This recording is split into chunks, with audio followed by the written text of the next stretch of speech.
Hello everyone and welcome back to Math Merit. Today we are finishing off with concept number 4, which was graphing a function rule. So here we are with what we learned last class in Algebra 1, which was how to find the values for x and y, which are our points on our graph. So let's go with our assignment problem that we had yesterday, because it did seem like it was a little confusing for some of you. So I decided to just go ahead and use this equation, okay?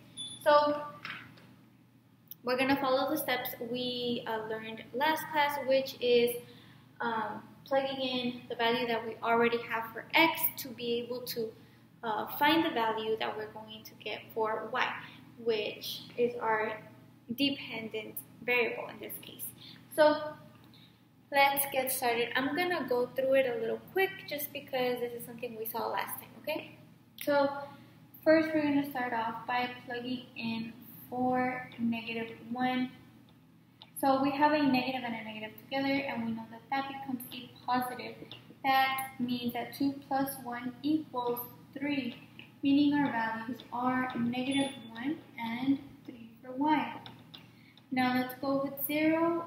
We have 2 minus 0 is equal to, obviously, 2 minus 0 is equal to 2. And that is our value for y. So we have 0 for x and 2 for y. Then we have 2 minus 1 is equal to 2 minus 1 again is 1. So we have our value for x is 1 and our value for y is also 1 in this case. Then we have 2 minus 2 is equal to 0. So our values for this point are going to be 2 and 0. Okay? Now that we have those values from our table, we are going to start graphing them. And that is going to look a little like this. So we have our graph. Going up and down, or vertically, we have y. And going side to side, we have horizontally, we have x. So we get started with our first points. Now remember, our first number represents x. So -1. So we're going to find that point on our graph. So this is 0. Now we're going to go this way because this way is negative. And 1, so there is -1. Now we don't make a mark there. We have a positive 3 for y. So we're going to go up 3 times by -1, we're going to go up 3 times now.